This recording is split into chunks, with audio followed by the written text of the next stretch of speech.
The voice in the darkness. The night was cold and silent as Captain Elias walked through the empty corridors of the abandoned research station. The air smelled of rust and dust, and every step he took made the floor creak under his boots. The station had been dead for years, floating at the edge of a forgotten star system. No lights, no signs of life. Only the echo of his own footsteps in the long metallic halls. He had come here looking for salvage, old tech, and maybe a few things he could sell. But now something felt wrong. The silence was too deep, the shadows too heavy. It was as if the station itself was holding its breath. Then it happened. A faint whisper slid through the static of his helmet's comm system. "Please, open the door, human." Elias froze, his heart pounding in his chest. The voice was soft but urgent, almost trembling. It sounded like a young woman, but there was something strange in her tone.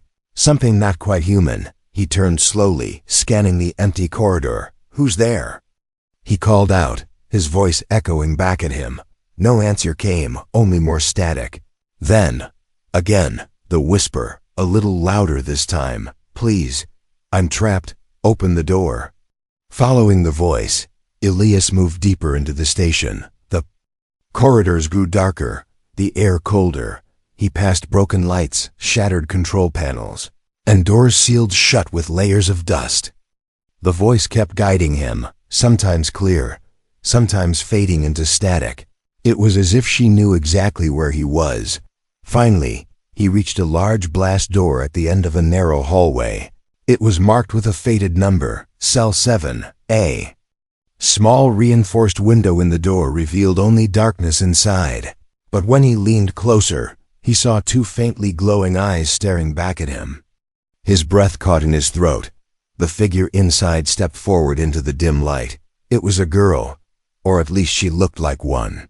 Her skin was pale with a faint silver shimmer, and her long hair seemed to float gently as if underwater.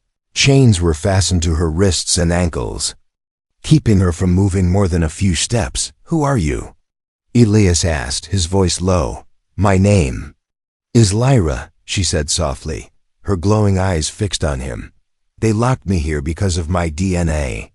It is too rare, too dangerous, they say." Her voice shook, and she gripped the bars of the window. "Please, you're the first human I've seen in years. Please open the door." Elias hesitated.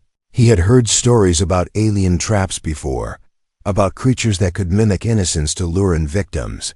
But there was something in her voice, something that felt real, desperate, and honest. Still, he was a soldier once, and he knew better than to act without thinking. Before he could reply, a sudden loud alarm filled the corridor. A mechanical voice echoed from hidden speakers. "Warning. Containment breach imminent. Do not open Cell 7. Repeat. Do not open Cell 7. The red emergency lights began flashing, casting everything in a pulsing glow. Lyra's voice became urgent. "Please, you must ignore that. It's a lie. They are the ones who keep me here. They are coming now. They will stop you." Her eyes darted past Elias, toward the shadows at the end of the hallway. Elias turned and listened. Faint, heavy footsteps were approaching, the sound of armored boots on metal floors. Whoever it was, they were getting closer fast. Elias' mind raced. Was this the moment to trust her, or the moment to run? If he opened the door, he could be freeing something dangerous. If he left her, he might be abandoning an innocent prisoner. The footsteps grew louder. The lights flashed faster.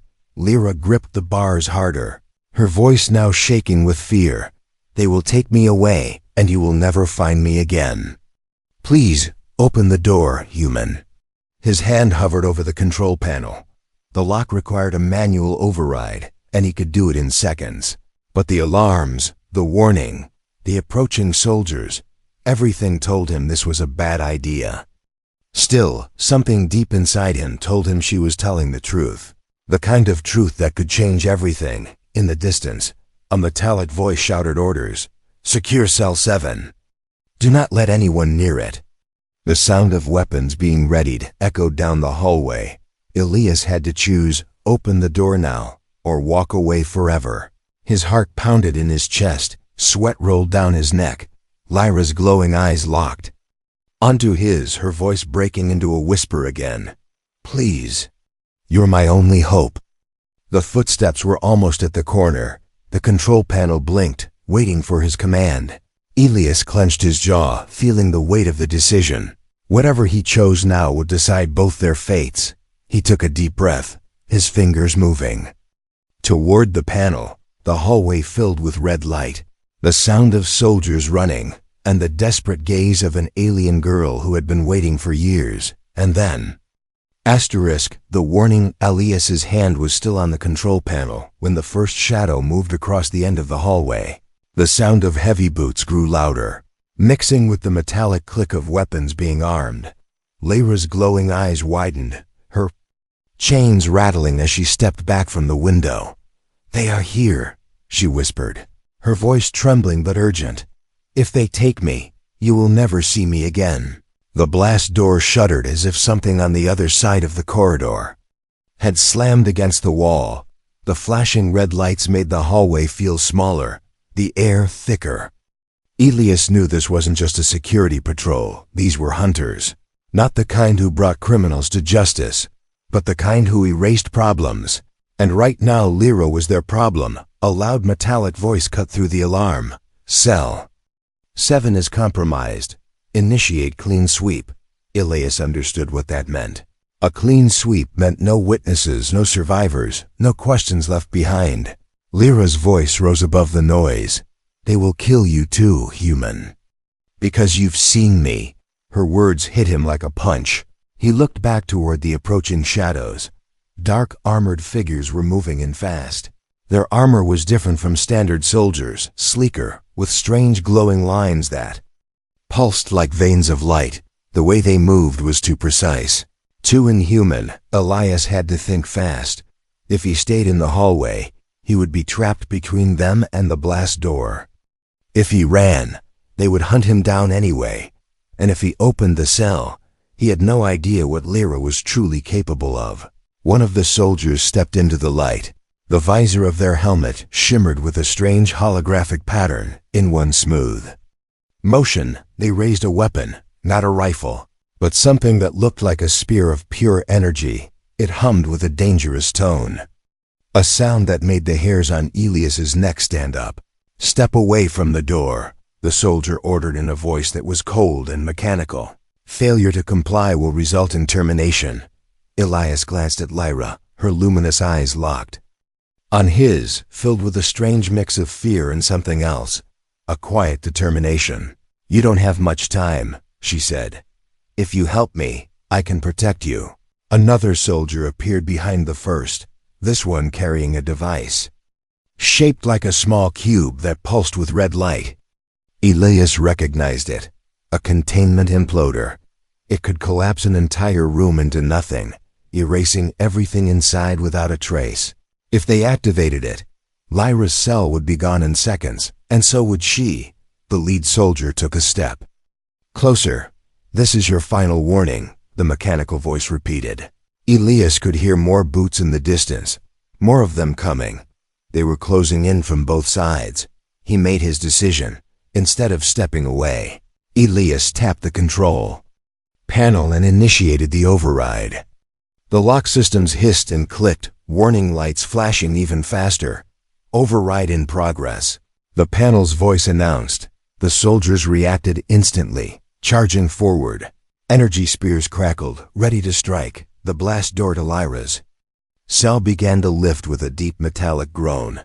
Bright white light poured out from inside, blinding Elias for a moment. When his eyes adjusted, he saw Lyra stepping forward, the chains falling from her wrists like they had been cut by invisible blades.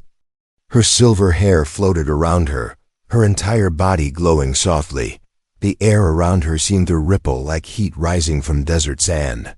The soldiers stopped mid-step. Subject activation detected, one of them said sharply. Elias didn't know what they meant, but he could feel it. Something was changing in the air. Lyra looked straight at the soldiers, her voice no longer trembling. Leave now, or be erased. Elias had no idea what she was capable of. But the way the soldiers hesitated, even for a second, told him they knew exactly what she could do. The hesitation didn't last long. One of them lunged forward, thrusting the energy. Spear toward Elias, he dodged, but the tip grazed his shoulder, sending a burning shock through his body. Before the soldier could strike again, Lyra raised her hand. A wave of light burst from her palm, slamming into the attackers. They were thrown back as if hit by an invisible force, their weapons flickering and shutting down. The hallway was filled with the sound of metal hitting the floor. Elias stumbled back, gripping his shoulder. Lyra stepped out of the cell fully, the glow around her dimming slightly. "We have to go," she said firmly. "More are coming. And next time they won't hesitate." From down the corridor, more red lights began to shine. Drones, armed and flying toward them at high speed. Elias's instincts screamed at him to run. Lyra moved beside him, her chains gone, her steps quick but graceful. The station trembled slightly, as if something deep inside its walls was waking up. They ran together through the narrow halls, the sound of pursuit growing louder. Elias knew he had just crossed a line he could never uncross. He had freed her. And now, whatever hunted her was hunting him too. The first attack. The corridor ahead was long and narrow, lined with broken lights that flickered weakly. Elias could hear the faint hum of the drones chasing them, their high-pitched whirring growing louder with every second. Lyra stayed close beside him, her glowing hair swaying with each step. Despite the danger, she moved with an unshakable grace, her bare feet silent on the metal floor. Suddenly, the first drone shot into view.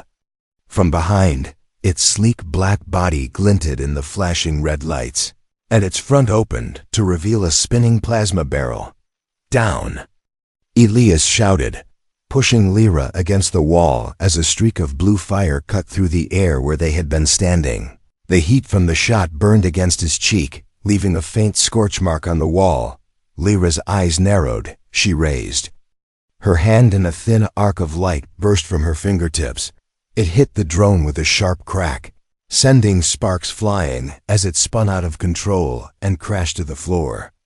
But before Elias could breathe, 3 more drones appeared from around the corner, moving in formation. Elias ducked behind an overturned cargo crate. Pulling his old sidearm from his belt, he fired at the nearest drone, the shot hitting dead center. The energy shield around it flared and absorbed the impact like it was nothing. "They've upgraded," he muttered under his breath. Lyra glanced at him, her voice calm despite the chaos. "We can't fight them all here. They're calling in more." From the far end of the corridor, armored soldiers began to pour in, their glowing visors scanning the area, their weapons ready. One of them raised a small device to his helmet and spoke in a sharp tone. "Subject in sight. Initiate neutralization protocol." The soldiers spread out, moving with mechanical precision. 2 went low, using the shadows for cover, while the others advanced in a slow, steady line. Elias recognized the tactic, a corner trap. If they reached the junction behind them, there would be no escape. The air filled with the sound of charging plasma rifles. Bright blue lines of energy began to form along the barrels, ready to fire. Elias knew he couldn't shield both himself and Lyra from that kind of firepower. But Lyra stepped forward without fear, her voice low and firm. "Stay behind me." She extended both arms, palms open. The glow around her grew brighter, shifting from silver to a warm gold. Elias felt the air pressure change, like the moment before a storm breaks. The soldiers fired all at once. Bolts of searing plasma streaked through the air, but instead of hitting them, the shots curved away, bending as if space itself had tilted. They smashed into the walls, leaving smoking holes in the metal. The soldiers hesitated for only a moment. Before charging forward, Elias took his chance, grabbing Lyra's arm. "This way," he shouted, pulling her toward a side corridor. They sprinted past broken control panels and shattered glass, the station shaking around them. One soldier broke from the group and sprinted after them. He moved faster than a human should be able. To his armor enhancing every step, Elias fired a few rounds over his shoulder. But the shots ricocheted off the armor harmlessly. The soldier lunged forward, swinging a weapon that looked like a blade of pure light. Elias stumbled, nearly losing his balance. Before the blade could strike, Lyra turned sharply, her hand slicing. Through the air, a wave of golden light slammed into the soldier, lifting him off the ground and hurling him back down the hallway. The metal floor cracked under the impact, but there was no time to celebrate. The drones had caught up again, hovering just above their heads. One fired a pulse that hit the floor in front of Elias, sending him sprawling. His ears rang from the blast, his vision blurring for a moment. Through the haze, he saw Lyra step forward, both hands glowing fiercely now with a sharp gesture. She unleashed a shockwave that tore through the drones, like they were made of paper. The remains clattered to the floor, smoking and sparking. Elias got back to his feet, breathing hard. "You're full of surprises," he said between breaths. Lyra's expression stayed serious. "You've seen only a fraction, but they won't stop until I'm gone, or until I'm theirs." From deeper in the station, a deep rumbling echoed through the walls. It wasn't footsteps this time. It was something heavier. Something alive. Elias glanced back toward the sound. "What now?" he muttered. Lyra's eyes darkened. "They've sent the enforcer," she said quietly. "And if we don't get off this station soon, neither of us will leave it alive." The escape plan. The floor trembled under Elias's boots. Dust drifted down from the ceiling, floating through the red emergency light. That deep, rhythmic thud was getting closer. It wasn't the quick, sharp sound of footsteps. It was slower, heavier, like the approach of something too large for these narrow halls. Lyra's eyes stayed locked on the far corridor. Her voice was calm, but her tone carried the weight of warning. "The enforcer is not like the others, human. It doesn't hesitate. It doesn't stop." Elias tightened his grip on his sidearm, even though he knew a pistol wouldn't do much against something with a name like that. Then they saw it. At first, it was only a shadow moving in the flashing light, but as it stepped into view, Elias felt a cold chill run down his spine. The enforcer was huge, nearly twice the height of a human, its body covered in black armor that seemed grown, not built. Every plate of its armor pulsed faintly with red light, as if it had veins beneath the surface. Its head had no eyes, only a smooth mask with a single vertical slit that glowed like molten metal. In its right hand, it carried a weapon unlike anything Elias had seen, a massive blade that shimmered between solid steel and pure energy. The sound it made when it moved was a low hum, the kind that made your bones ache with each step. The deck plates beneath it groaned under the weight. Lyra's voice broke the silence. "If it reaches us, there will be no fight. Only an ending." Elias swallowed hard. "Then we move now." They turned down a side passage, moving quickly but careful not to draw too much attention. The station's walls here were different, older, more rust than metal, Elias recognized. The design from his military days. "This is the maintenance ring," he said. "It should lead to the cargo bay." Lyra nodded. "From there, we can reach the hangar, but you need to know something." She looked at him with those glowing eyes. "Once we leave, they will not chase only me. You will be hunted as well." Elias gave a dry laugh. Too late for second thoughts. They reached a sealed maintenance hatch. Elias quickly pulled out his multi-tool, prying open the control panel. While he worked, Lyra stood watch her senses sharp. The distant thuds of the enforcer were getting louder again. It wasn't following blindly, it was tracking them. Every sound, every vibration, every shift of air, it could feel it. The hatch finally slid open with a hiss. Inside was a narrow tunnel lined with pipes and cables. It was dark, cramped, and smelled faintly of ozone. Elias motioned for Lyra to go first. As they crawled inside, the sound of the enforcer's heavy steps echoed down the passage behind them. Halfway through the tunnel, Elias heard the metallic screech of the hatch being torn open. He didn't dare look back, but he knew. It was right behind them. The tunnel shook as the Enforcer began to force its way inside. Its blades scraped against the walls, sending showers of sparks raining down. They emerged into the cargo bay just as the tunnel behind them crumpled under the weight of the thing, forcing its way through. Elias sprinted toward a stack of crates. Motioning for Lyra to follow, from here, he could see the hangar doors on the far side, huge, sealed, and with only one working control console. But getting there meant crossing open space with no cover.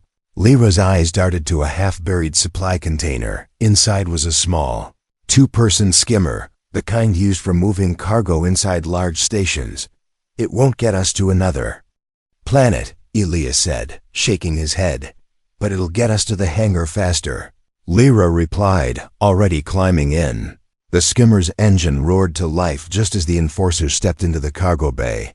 Up close, its size was overwhelming. It looked less like a soldier and more like a moving wall of armor.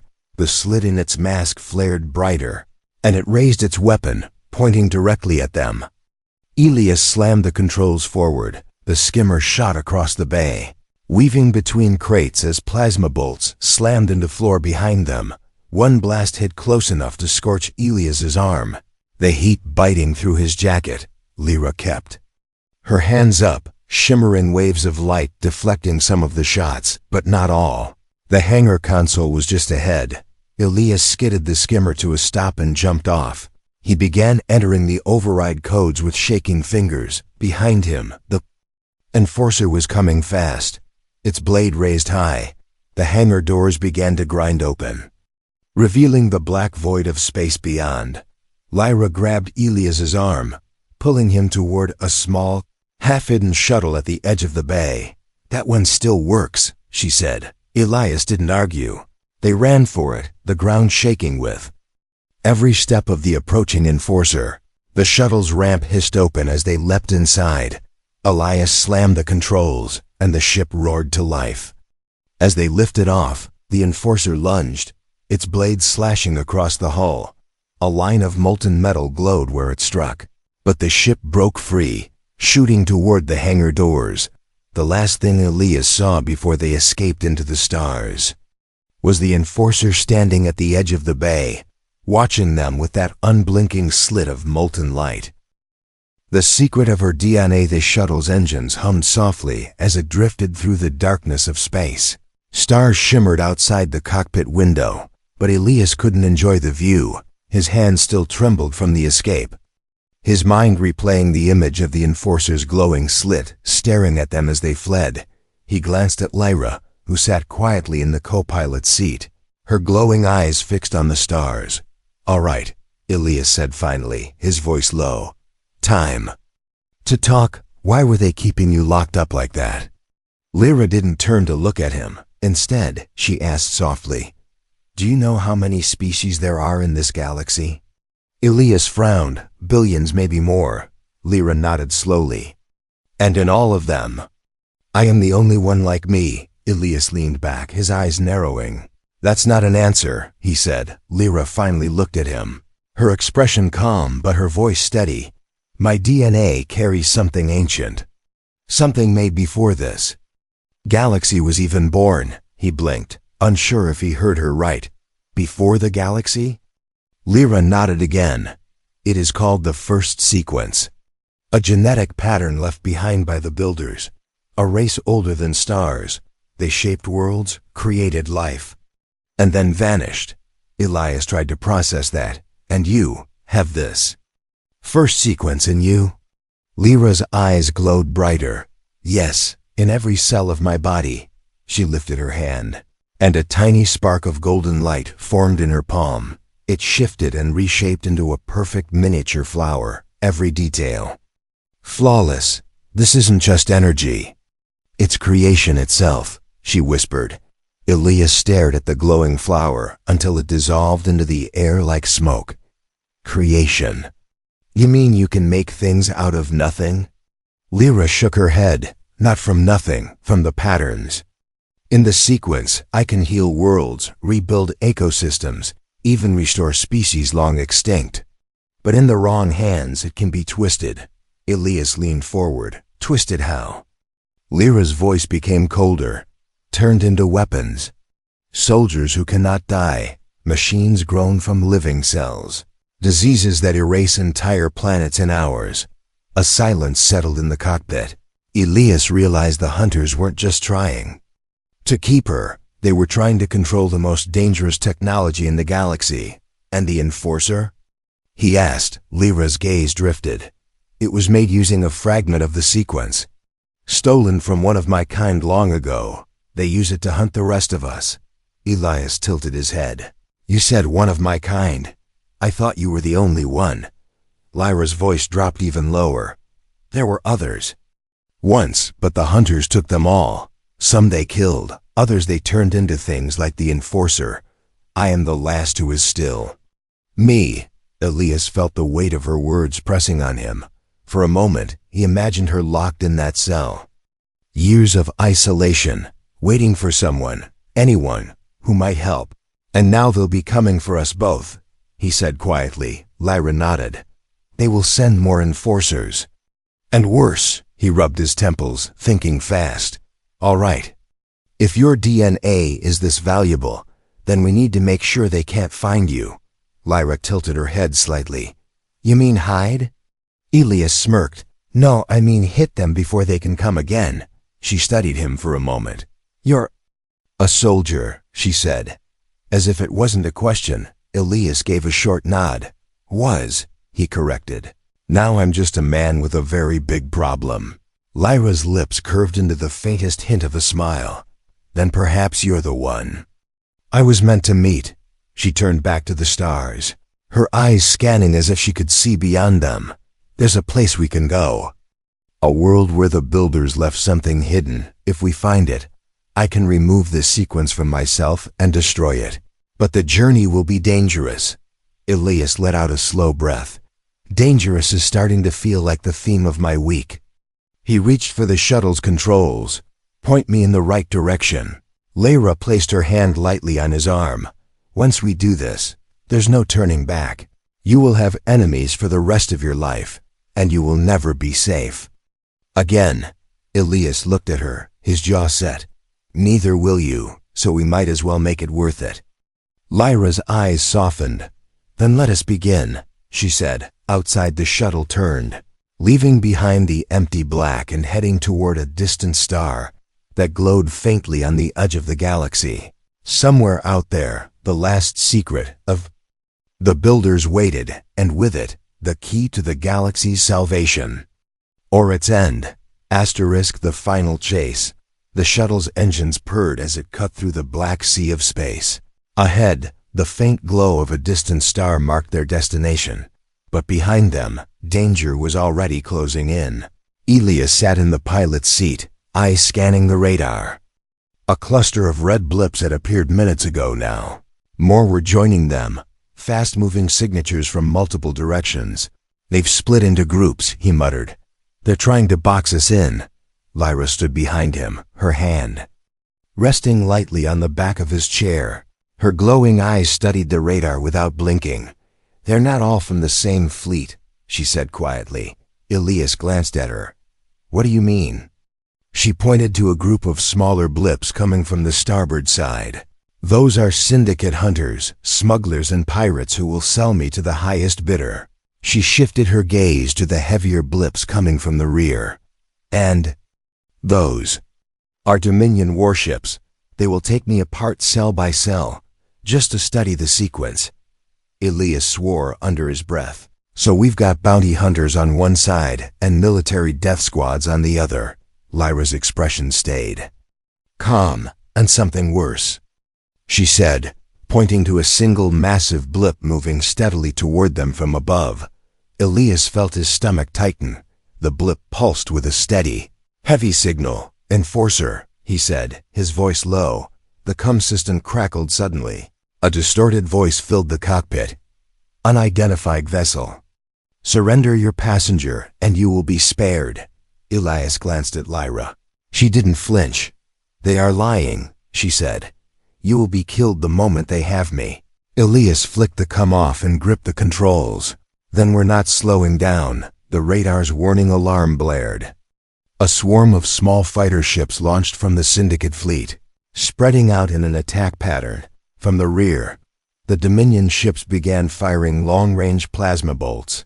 Bright blue streaks of energy tore through the darkness, passing close. Enough to make the shuttle's hull shudder. Lyra moved to the side console, her hands moving over unfamiliar controls. A shimmering barrier of golden light formed briefly around the shuttle.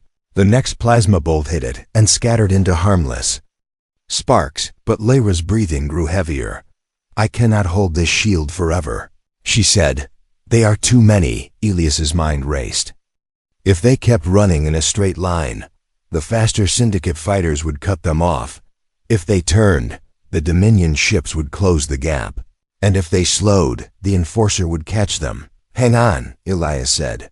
He slammed the throttle forward, pushing the shuttle's engines to their limit.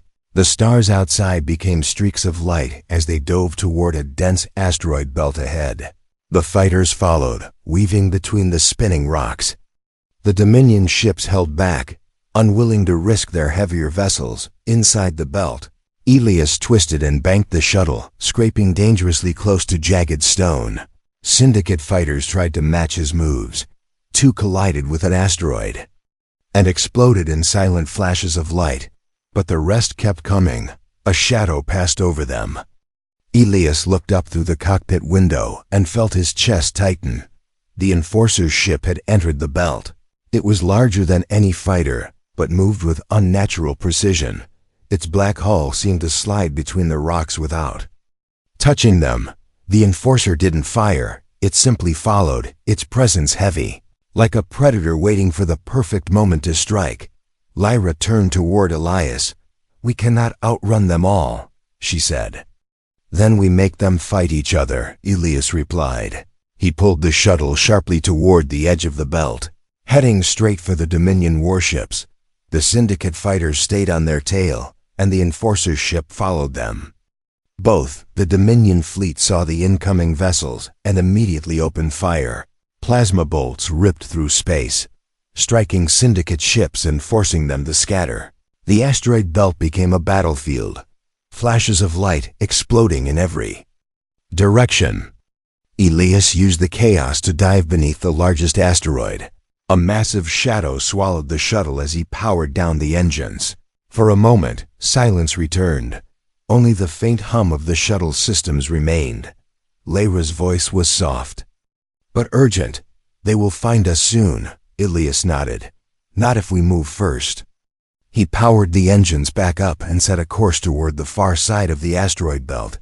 As they broke free into open space again, the distant glow of their destination star grew brighter, but so did the echo of pursuit. The Enforcer had survived the chaos, and it was still following them, closer now, always closer. The choice that changed everything. The shuttle tore through the black void.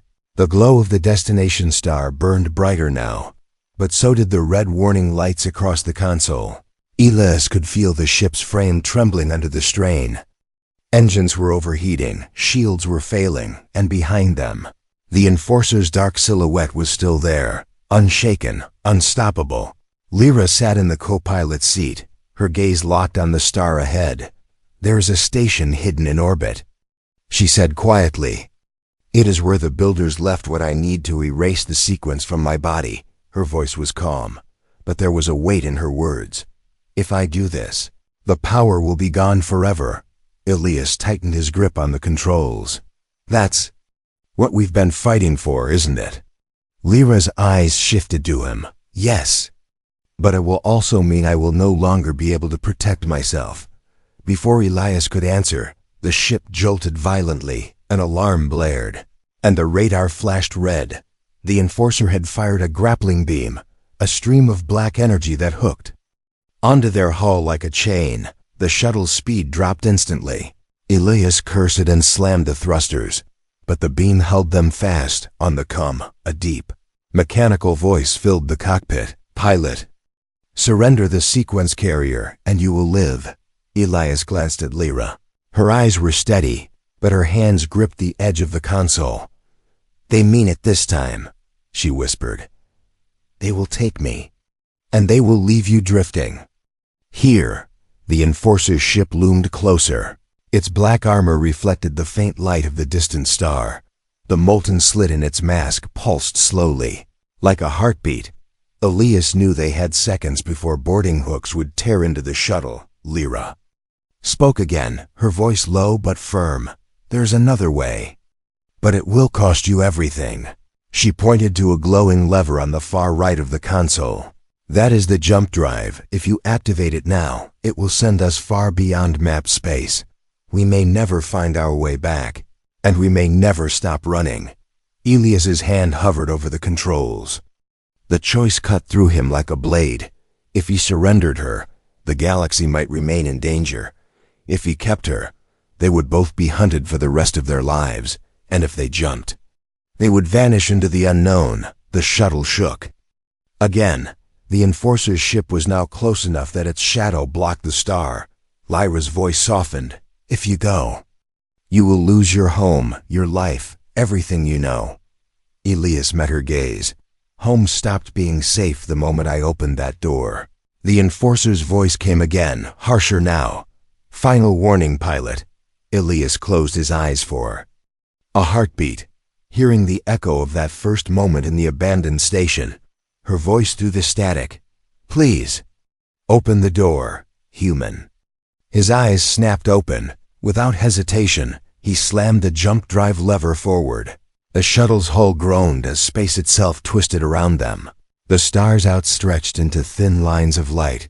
The grappling beam shattered, flinging the Enforcer's ship backward for a moment. There was nothing but a tunnel of endless light. Elias gripped the controls, fighting to keep the shuttle steady. Lyra stood beside him, her hand on his shoulder. "You just changed everything," she said softly. "Not just for me, but for the galaxy." Then, as suddenly as it began, the light vanished. The shuttle drifted into the silent dark of uncharted space. No familiar stars, no known planets, just a vast, endless unknown. Elias leaned back in his seat, breathing hard. "So, where are we?" Lyra's eyes scanned the darkness. "Somewhere they cannot follow." For now, in the far distance, a faint blue light shimmered. It pulsed slowly, almost like it was calling to them. Lyra tilted her head, her voice barely above a whisper. "That is not a star." Elias looked at her. "Then what is it?" Her glowing eyes turned toward him. "An answer. Or another door we should never open." The shuttle's engines hummed softly as they turned toward the light. Far behind them, in the space they had left, the Enforcer stood on the deck of its ship, watching the last trace of their jump fade, and deep in its molten gaze, a spark of something almost human flickered for the first time.